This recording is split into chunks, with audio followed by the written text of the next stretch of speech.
Olá, assombrados! Eu sou a Ana Paula e vou contar um relato para vocês neste Tipo ao Vivo de hoje. Tudo bem? Eu espero que sim, que esteja tudo bem. Já vou pedindo para você deixar o like no vídeo. Se gosta do canal, curte do lado, deixa o like. E se por um acaso ainda não for inscrito, se inscreva no canal.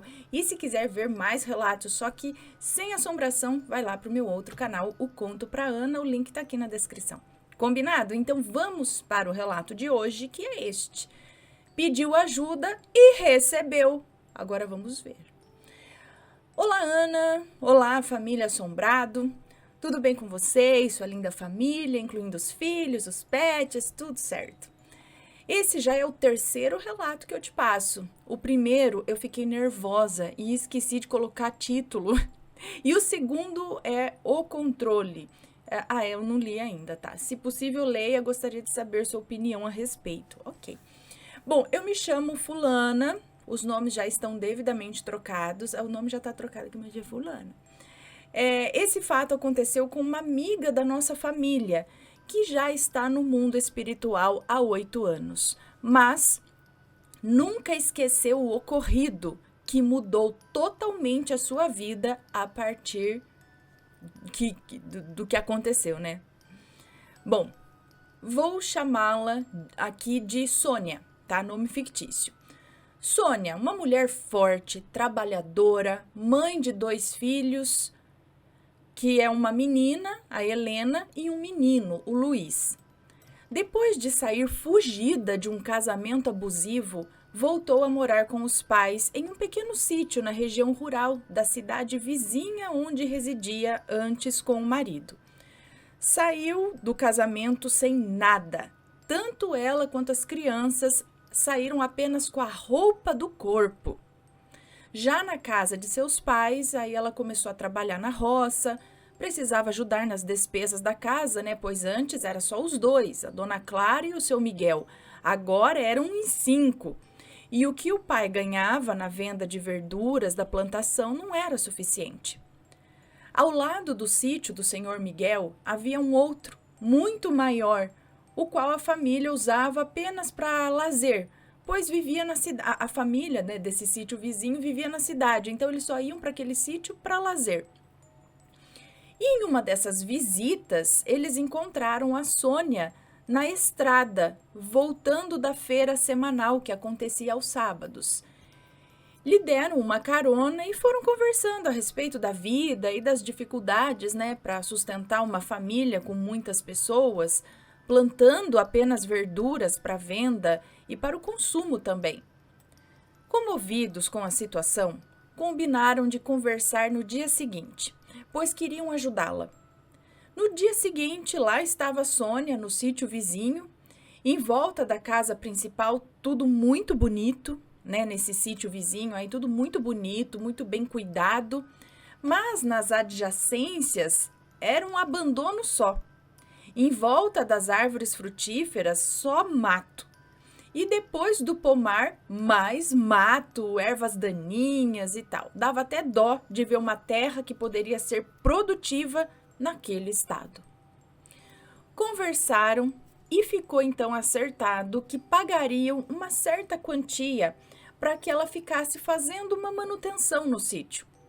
Como era pouco o que podiam pagar, na área, depois do pomar, ela poderia plantar o que quisesse e os frutos do seu plantio, os frutos ali do seu trabalho, seriam dela, para dispor da melhor forma que achasse. E lá foi a Sônia.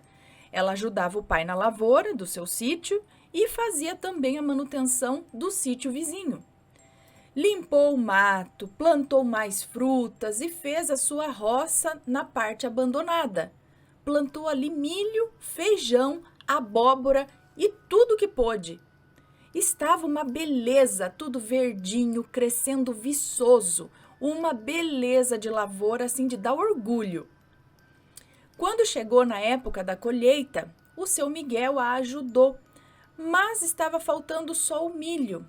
E aí, faltando só o milho para colher, ele adoeceu, ficou de cama. Para quem não sabe, na época do milho verde, praticamente todos os sitiantes precisavam colher e geralmente ao mesmo tempo. Então, Vizinho ajuda vizinho nessa época. Só que no caso da Sônia, havia o estigma do divórcio. Ela era uma mulher separada e ninguém queria se aproximar. Nossa. Sônia estava sozinha para fazer aquele serviço. O pai ficou doente, né? Ela colhia o que podia depois de fazer as suas tarefas no sítio do pai e no seu trabalho. Um certo dia da semana, ela levantou 2 horas da manhã e o seu pai, percebendo, levantou também e perguntou o que ela ia fazer àquela hora. Então ela respondeu que iria para a roça de milho colher o que pudesse antes do dia amanhecer, pois ela estava com medo de deixar o milho lá no campo e ser roubada. Nesse meio tempo, sua mãe também levantou e falou preocupada que a madrugada não foi feita para estar no meio do mato. A noite era das criaturas, as que víamos e as que não víamos. Que ela esperasse o dia amanhecer. Não teve acordo não, ela iria de qualquer forma. Seu Miguel perguntou, né, como que ela ia colher tanto milho sozinha, sem nenhuma ajuda? E então a Sônia respondeu que teria ajuda sim, que o coisa ruim viria ajudá-la e saiu porta fora. Entendi. Bom, já na estrada de terra, que ligava os dois sítios, levando apenas um lampião, pois não tinha postes de luz, era uma escuridão completa dos dois lados da estrada, pois tudo era sítio em volta.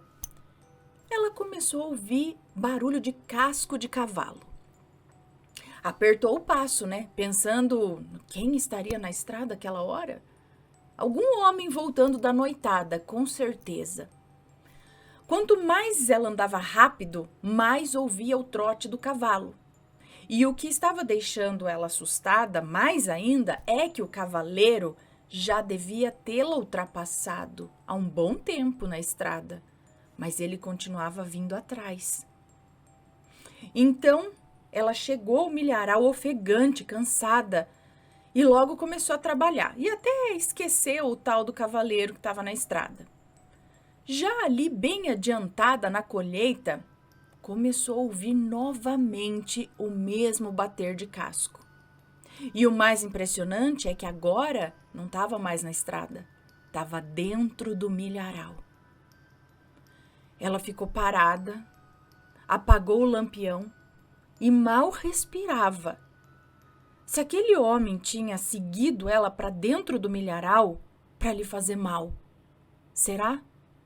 Então, se ele tivesse feito isso, ela quieta com o lampião apagado, ele não iria encontrá-la, né, em meio àquela escuridão. Mas qual não foi a surpresa?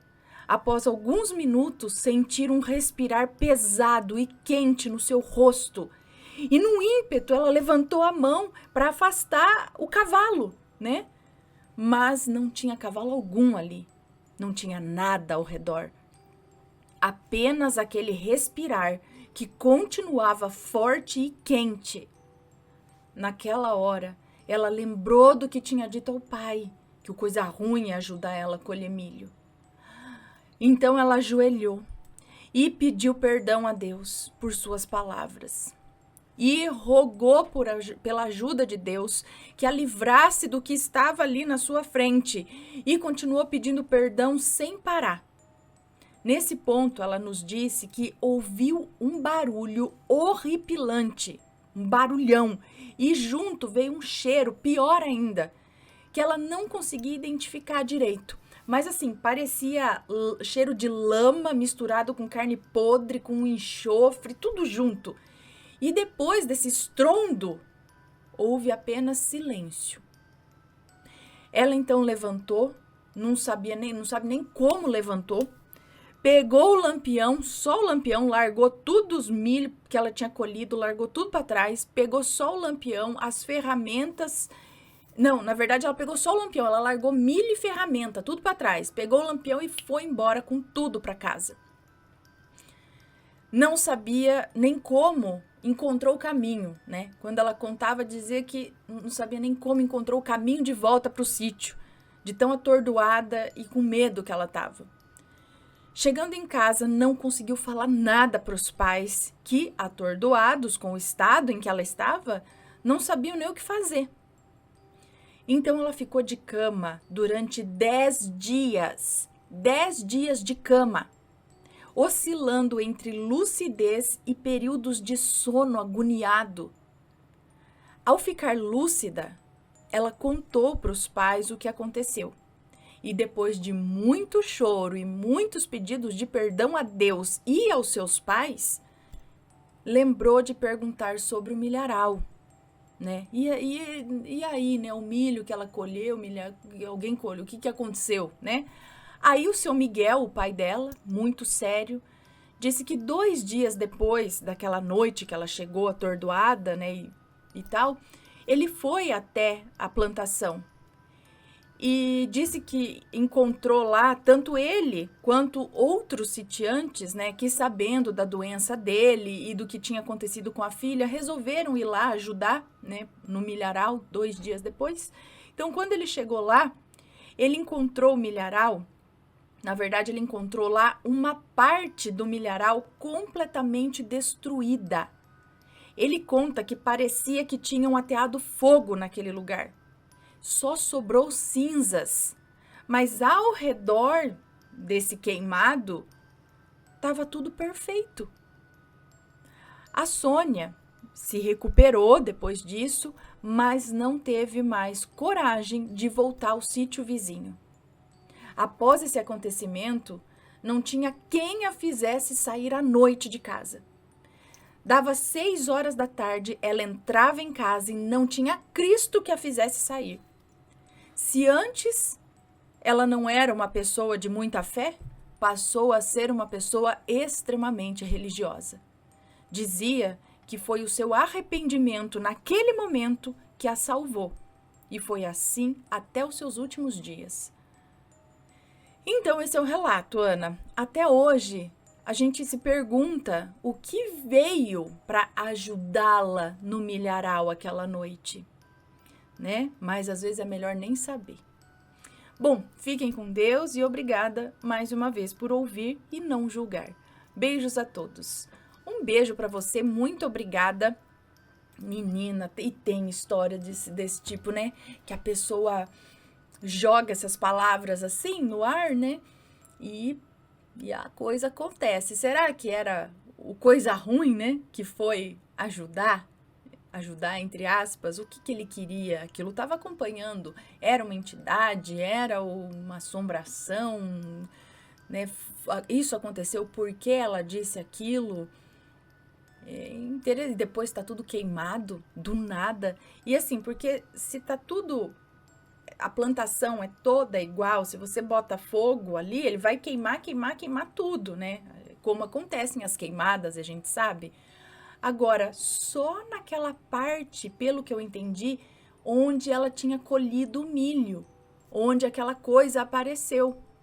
Ali, apenas naquele meinho é que estava queimado e, tipo, de repente o fogo acabou sozinho e não queimou nada ao redor, o que não tinha muita explicação, né? E justamente no local onde estava o milho que ela colheu, que ela falou que coisa ruim ia ajudar a colher, ó, levou tudo embora, ficou sem nada no fim, né?